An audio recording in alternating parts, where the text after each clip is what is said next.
الحمد لله رب العالمين والصلاة والسلام على سيد المرسلين وعلى آله وصحبه أجمعين أما بعد أعوذ بالله من الشيطان الرجيم بسم الله الرحمن الرحيم وما خلقت الجن والإنس إلا ليعبدون. محترم حاضرین انجمن اور میرے سامنے بیٹھے ہوئے دینی و ملی بھائیوں اور حکم کی کرسی کو سنبھالے ہوئے میرے استاد محترم، آج کی انجمن میں میں جس عنوان کی انتخاب کیا ہوں وہ ہے توحید کیا ہے. محترم سامعین کرام، علامہ الجرجانی توحید کی تعریف کرتے ہوئے کہتے ہیں التوحید ثلاثۃ اشیاء معرفۃ اللہ بالربوبیہ والاقرار بالوحدانیہ، یعنی توحید تین چیزوں کا نام ہے: اللہ کی ربوبیت کی پہچان، اس کی وحدانیت کی اقرار اور اس سے تمام شریکوں کی نفی کرنا. اور امام عبدالوہاب رحمہ اللہ کہتے ہیں التوحید هو افراد اللہ سبحانہ بالعبادہ، یعنی توحید اکیلے اللہ تعالیٰ کی عبادت کرنے کا نام ہے. میرے پیارے ساتھیوں، توحید دین اسلام کا پہلا رکن ہے. اسلام کی بنیاد و اساس اور جڑ جن پانچ چیزوں پر قائم و دائم ہے ان میں سے ایک رکن، ایک ستون، ایک کھمبا توحید ہے. نبی کریم صلی اللہ علیہ وسلم کا ارشاد گرامی ہے، بخاری مسلم کی حدیث ہے، بنی الاسلام علی خمس: شہادت اللہ الہ الا اللہ وان محمد رسول اللہ وإقام الصلاۃ وإیتاء الزکاۃ وحج البیت وصوم رمضان.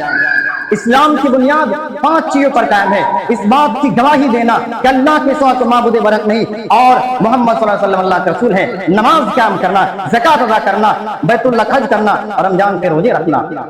میرے پیارے ساتھیوں، اس دنیا کے اندر جتنے بھی انبیاء رسول آئے، پیغمبر آئے، ان سب نے اپنے اپنی قوم کو توحید کی طرف دعوت دی. اے لوگوں، ایک اللہ کی بات کرو، اس کے علاوہ کوئی تمہارا معبود نہیں ہے. چنانچہ حضرت نوح علیہ السلام کے متعلق اللہ تعالیٰ کا فرمان ہے لَقَدْ أَرْسَلْنَا نُوحًا إِلَىٰ قَوْمِهِ فَقَالَ يَا قَوْمِ اعْبُدُوا اللَّهَ مَا لَكُمْ مِنْ إِلَٰهٍ غَيْرُهُ. ہم نے نوح علیہ السلام کو ان کی قوم کی طرف بھیجا تو انہوں نے فرمایا اے میری قوم، تم اللہ کے علاوہ اس طرح کوئی تمہارا معبود برحق نہیں. حضرت ہود علیہ السلام نے اپنے قوم کو خطاب کرتے فرمایا یا قوم اعبدوا اللَّهَ مَا لَكُمْ مِنْ إِلَٰهٍ غَيْرُهُ.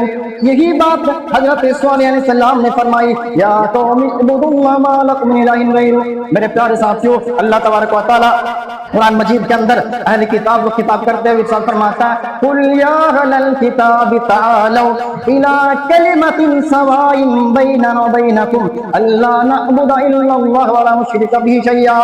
اے نبی صلی اللہ علیہ وسلم کہہ دیجئے اے اہل کتاب، آؤ ایک ایسے کلمے کی طرف، آؤ ایک ایسے کلمے کی طرف جس میں ہم اور تم برابر ہیں، اور یہ کہ اللہ کے کسی کی عبادت نہ کرے اور اس کے ساتھ کسی کو شریک نہ بنائے.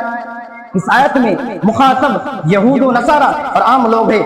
عام لوگوں کو خطاب کیا اللہ تعالیٰ نے اس آیت کریمہ میں رسول اکرم صلی اللہ علیہ وسلم کو حکم دیا ہے تو لوگوں کو تین باتوں کی طرف بلائے. نمبر ایک، اکیلے اللہ کی عبادت کرے. نمبر دو، اس کے ساتھ کسی کو شریک نہ ٹھہرائے.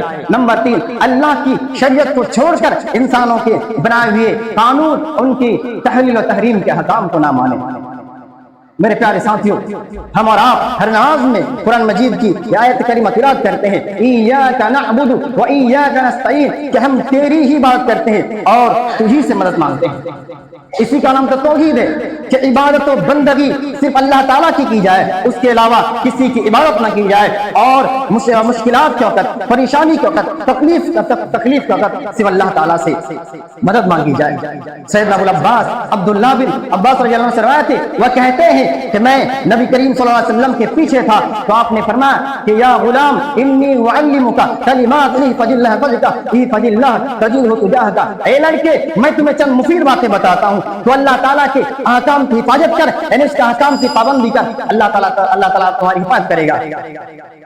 اللہ تعالیٰ کے احکام کی حفاظت کر، تو اسے سامنے پائے گا. اذا سألت فاسأل اللہ، جب تو سوال کرے، حسن کرے تو اللہ تعالیٰ سے سوال کرے. وَإِذَا اسْتَعَنْتَ فَاسْتَعِنْ بِاللَّهِ، اور جب تو مدد طلب کرے تو اللہ تعالیٰ سے مدد طلب کرے. میرے پیارے ساتھیوں، اس حدیث مبارکہ میں آپ صلی اللہ علیہ وسلم نے فرمایا اذا سألت فاسأل اللہ وَإِذَا اسْتَعَنْتَ فَاسْتَعِنْ بِاللَّهِ، کہ جب تو سوال کرے تو اللہ تعالیٰ سے سوال کرے. اس کا تعلق، اس کا کنیکشن توحید سے ہے کہ انسان اپنی ہر قسم کی ضرورت اللہ تعالیٰ ضرورت اللہ تعالیٰ کے سامنے پیش کرے، کیونکہ وہی حاجت روا اور مشکل کشا اور نفع نقصان کا مالک ہے۔ اور کوئی انسان اللہ تعالیٰ کو چھوڑ کر کسی دوسرے کو حاجت روا اور مشکل سے سمجھے تو توحید کے منافی اور شرک ہے۔ میں اس اپنی باتوں کو اختتام کرنا چاہتا ہوں۔ آخر میں اللہ تعالیٰ سے دعا ہے کہ اللہ ہمیں ایمان اور توحید کے ساتھ ثابت قدم رکھ، آمین۔ وآخر دعوانا الحمد للہ رب العالمین۔ السلام علیکم ورحمۃ اللہ وبرکاتہ۔